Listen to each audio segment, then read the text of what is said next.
With great power comes great responsibility, a phrase that echoes through time in the Spider-Man storyline. With every person he saves and every choice he makes, this stands at the core of his foundation, and Spider-Man 2 really captures this. I adore both of Insomniacs' previous Spider-Man games and managed to avoid spoilers for this game since it released on PS5.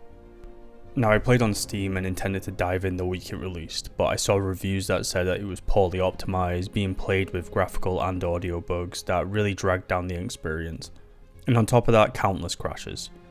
So I waited and kept an eye out for reviews on patch fixes that would resolve these issues, and it seemed everything was in working order by patch 7, so any issues prior to that I can't make a comment on because I never experienced them myself. So I'm going to focus more on my feelings towards the story than the actual happenings of the game, because one, I think it's better to listen to someone's feedback on the experience to make a decision if you ever want to play the game, and two, the game isn't old enough for me to feel right sharing big spoilers. It came to PC in January this year and not everyone got a PS5.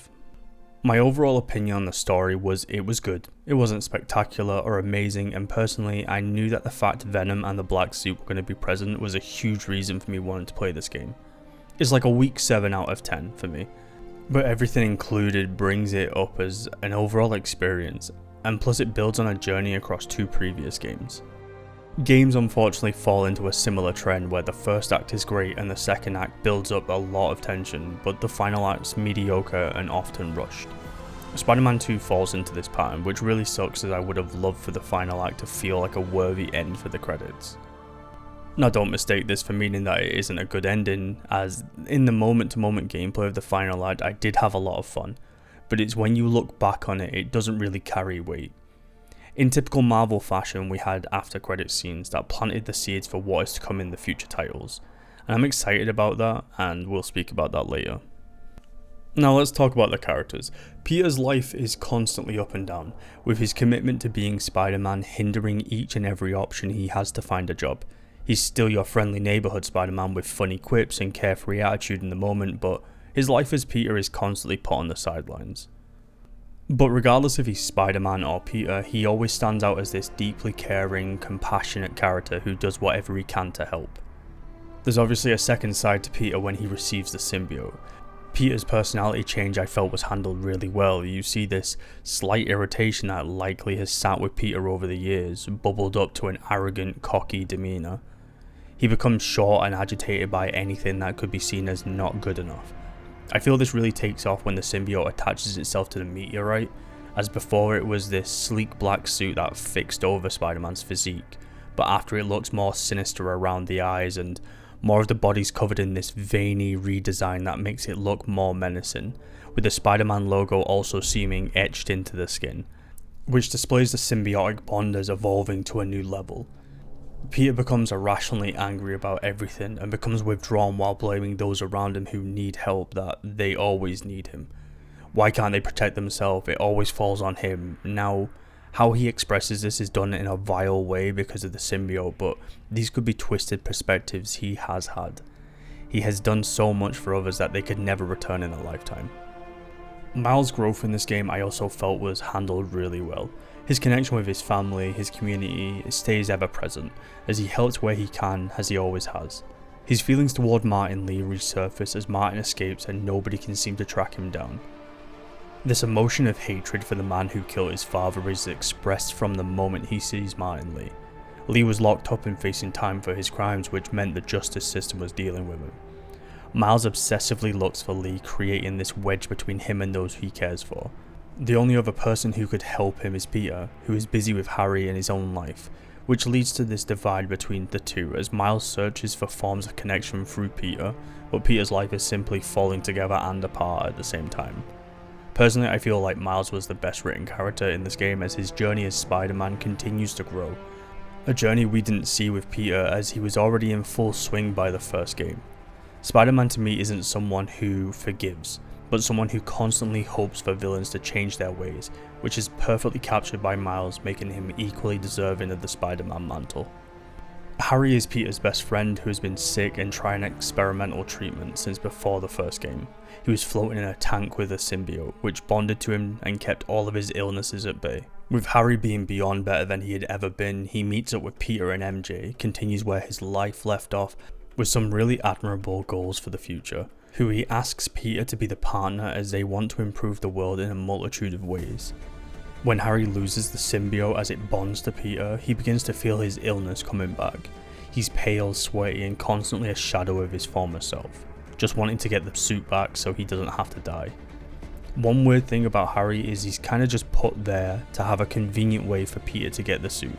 Not bad at all, but it's difficult to see past that fact. They kind of just put him in place. I will say the mission where Harry helps you was really well done, as he's clearly excited about basically having superpowers and being able to help Peter in a fight. I wasn't excited for Kraven, I just never am, which makes little sense really because this guy is a walking mountain of a man with the strength to catch a punch from Spider-Man and the intelligence and instinct to handle most enemies he comes into contact with. Kraven is an imposing threat in this game, his mind forever obsessed with the hunt, his immunity to poisons and his unquenchable appetite when it comes to a worthy fight. Not only this, but he has a small army of hunters ready to die for him, who are armed to the teeth with advanced tech that can be used for offense and defense. Also, huge shout out to whoever came up with the idea to have Miles smashed through the floor by the Sinister Six, like what happened to Peter in the first game's Be Greater trailer. Incredible choice and 100% had me hyped through it all as it clicked into place that it was a callback to that trailer. An overall improvement made with Spider-Man 2 over its predecessors is going bigger with the map and expanding on the combat and traversal. The map has been expanded to not only include Manhattan but Brooklyn and Queens too.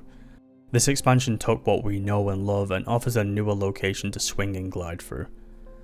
Speaking of gliding, the web wings are a new addition of traversal that allows for you to soar through the sky when you're above buildings and funnel down wind tunnels to build up incredible speeds to get you from A to B. I really enjoyed these when I used them, but often I stuck to swinging around and using them rather sparingly. There's no reason to do this other than wanting to, but I appreciated the addition, and they also come with a dash and an upwards boost that goes on cooldown after you use it, but overall a really awesome way to travel if you want to take a break from swinging or want to mix it up. Now on the combat front you have the standard mix-ups with shooting webs, attacking, dodging, but they added parrying into the mix too, for creating openings on all your enemies, but primarily something to counter the huge enemies or bosses. Now Miles carries over his electrical powers that got juiced up through the game to do more damage and unlock some new attacks. They really come in clutch with dealing with a crowd of enemies. But what about Peter? Well, Peter gets his iron arms that allow for 4 metallic spider legs to come out of his back to assist with movement and combat. These look great and also really help with tacking on some good damage or dealing with a crowd. But as the game continues, Peter receives a symbiote that opens up a complete new tree of attacks that he can use. These look very Lovecraftian and do tons of damage. When the symbiote suit attacks feel more impactful, it doesn't feel comic-like pow and thud, but an aggressive assault of damage. All of the combat is extremely easy to pick up and falls into a flow state where you zip around the arena, dodging and throwing out attacks as either of the Spider-Men rattle off quips. So in Spider-Man 1, Peter has access to 8 gadgets, and in Miles Morales, Miles has 4, which makes sense as Miles is new to being Spider-Man, so giving him tons of gadgets may have been overwhelming and Peter doesn't want to throw him in the deep end. But also Miles has completely unique to him set of skills with his new Venom powers. So why do we only have 5 in Spider-Man 2? Just to be clear, I really like the gadgets in this game, I just wanted more of them, more options. But the gadgets you do have access to help with creating space, launching enemies, and keeping layers of webs on targets that allows for sticking them to surfaces or keeping them busy while they try and break out. Fast travel is insane, like you have to work to have access to it, but after doing side content and finding collectibles to level an area, you can fast travel to them and be swinging around in a matter of seconds. The only moment in the entire game that it struggled to run smoothly was during the first boss fight, which is within the first 10 minutes of the game. I assume this is because you fight Sandman, so sandstorms and sand is everywhere. Maybe this was proving difficult to run well, but from that boss fight to credits, 0 issues at all. I had one crash when I was running New Game Plus, and personally I felt like that was because I was skipping everything, and it didn't happen till the very last mission. Okay, spoiler warning here as you can't tiptoe around this, so I'm going to just be direct with it. Skip to this time or pause here, finish the game for yourself and come back. Kraven needed to be shown as an actual threat, so what better way for the legendary Hunter to prove that than deceasing iconic Spider-Man villains. The scene with Scorpion was impactful as showing Kraven wasn't going to be bested by cheap tricks and poison. He's a continuously evolving hunter that is prepared for hunts.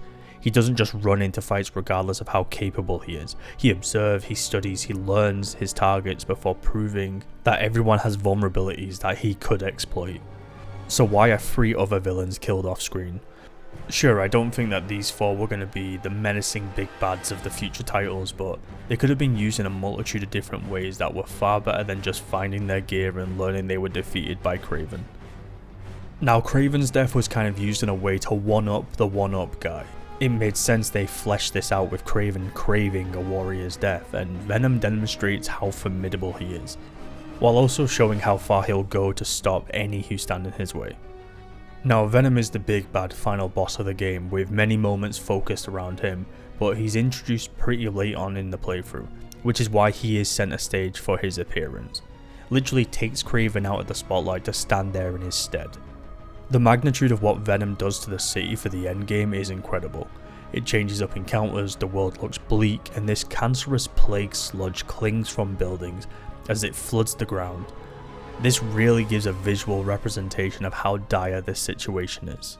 Overall, I was surprised by how well Kraven was implemented into the game, and Venom was a win from the first trailer. I just wish Venom got more time to shine and not be slotted in as a focus for just the final few missions.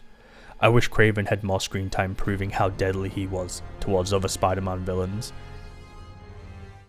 Spider-Man 2's side stories felt somewhat lacking in terms of depth for most of them, but others they really put the effort in. The Flame side mission brings back Yuri, who's been missing since the first game's DLC, as she hangs up the badge and turns towards finding justice her way as a vigilante. I really enjoyed this returning character who showed a more broken mindset towards what she used to do as a cop, as the law had let her down. Now, the Flame side missions are incredible because Yuri returns, but because of the antagonist introduced at the very end.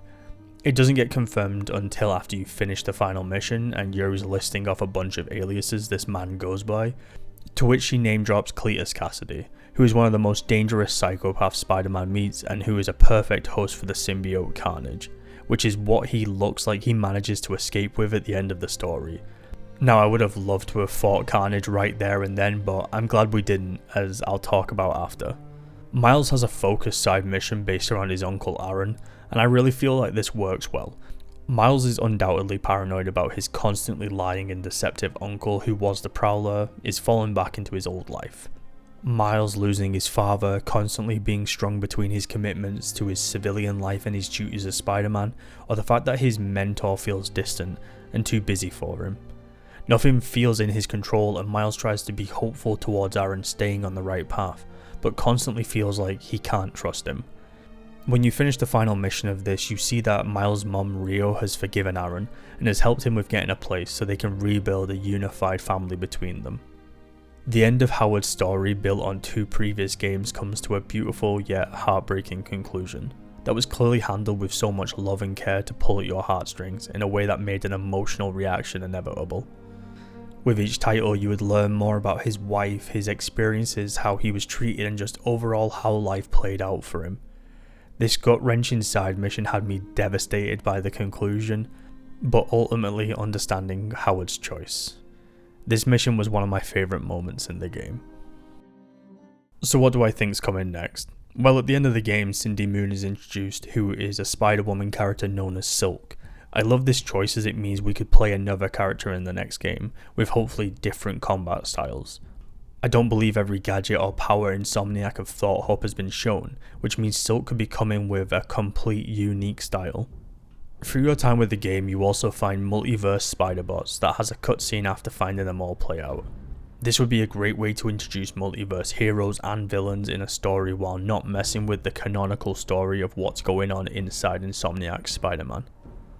Carnage has to make a return. This sadistic psychopathic symbiote with Cletus Cassidy is a powerhouse of chaos. This perfectly bonded duo throughout Spider-Man's history has been a staple of destruction, And with how the flame side mission ends with Cletus escaping with that container housing a red symbiote, their return is basically guaranteed. The letter G is so significant when it comes to an Osborn, so Norman calling someone and demanding that they get the G serum ready, this is Green Goblin teased. I don't know if Harry will get the serum or Norman. Obviously it could be a way to save Harry from his critical condition, but Norman getting it to deal with Spider-Man is not too far off either. My personal thoughts on this is they will keep it hidden which one of them gets the serum as Green Goblin hunts down Spider-Man. Doc Ock with his creepy cryptic one-liner at the end of the after credits scene really sealed the deal for me. Doc Ock despises Norman Osborn, and the fact that they could somehow end up fighting each other for you to swing in and get in the middle of it sounds incredible. Especially with Norman wanting to know who the Spider-Men are and Otto knows. I feel like this could really twist the knife on Norman's madness, but who knows. So many different creative writers who will come up with their own version of what happens, but this excites me as they have a stacked cast of characters ready for their next big outing. Spider-Man 2 was a treat to play and experience. The increased world size, the similar but altered fighting styles between both Spider-Men, and pushing a story that new and old fans could get behind. I have faith in Insomniac to bring us quality experiences within the world we love to swing around and save. While some moments fall flat in comparison to previous titles, they centered this experience around two characters, two stories that came together to a conclusion that left me excited for the next installment. They have so much loose ends that they could weave into a compelling story with new characters, higher stakes, and hopefully a final entry for this trilogy. Spider-Man 2 was amazing, and I hope all who play it enjoyed it as much as I did. Thank you for watching, I really appreciate it, and I hope you enjoyed. Anyway, I hope you have a lovely day and or evening, and I'll catch you next time.